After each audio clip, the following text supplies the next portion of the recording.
your patterns get so ingrained in you that you just begin to run on autopilot, true?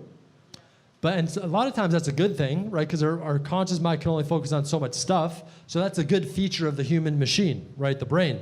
But sometimes, what if they're taking us down a road that isn't producing the results that we actually want to produce? That someone with your level of skill, knowledge, and talent deserves to be producing. Because when your knowledge comes up against your habits,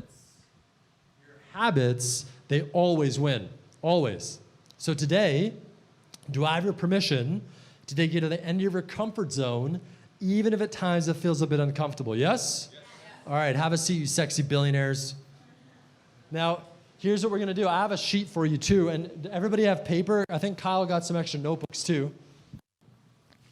But I also have a worksheet for everybody. And I'm gonna set up this whiteboard too. Can somebody help me set that up?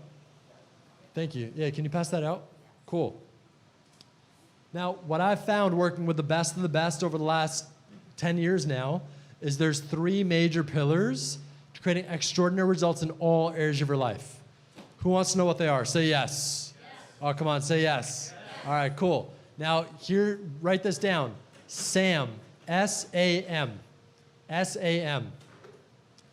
Now, the first pillar is strategies. What's the first pillar?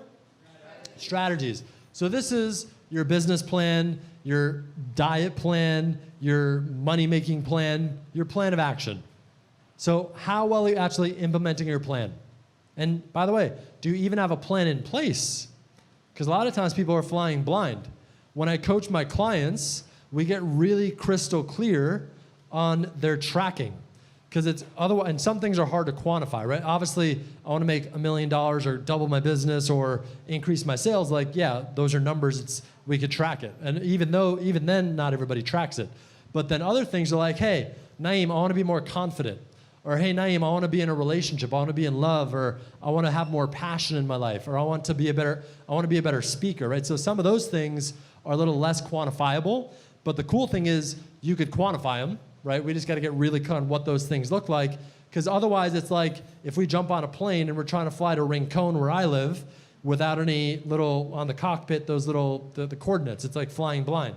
But the cool thing is when you know and you measure it and you kind of start doing it that way, you could land where you want to land on a dime. So the second pillar is activity. What's second pillar? Activity. So thank you, bro. I appreciate it. Yeah, can you put it right here? I'm just going to write on it. Yeah, thanks, dude. Can we give Dominic a round of applause for that? Thanks, brother. So the second pillar is activity. Is there a marker for this? Right there. On the ground? Okay, cool.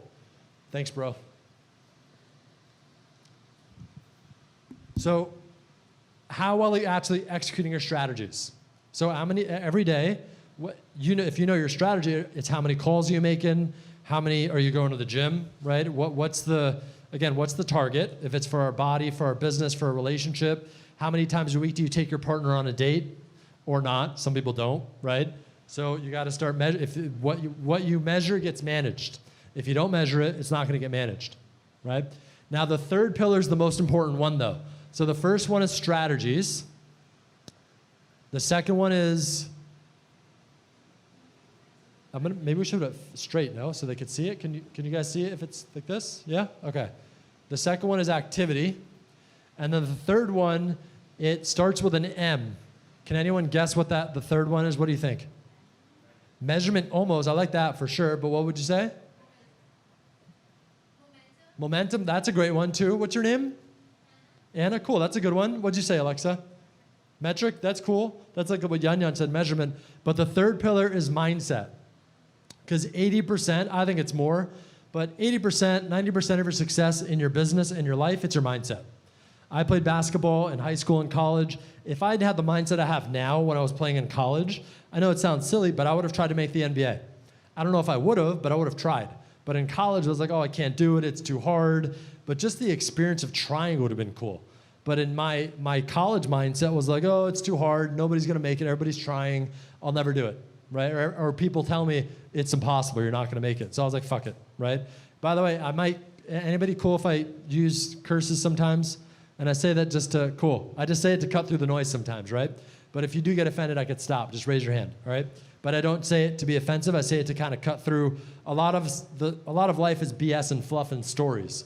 So for me, it's more just cutting through the noise and getting to what it really is. So again, when I coach clients, they kind of talk about their story a lot, and I just break their pattern. Because otherwise, that's why when people go to therapy, they go to therapy for like 10 years, and they just talk about their story for 10 years, and they don't get anywhere.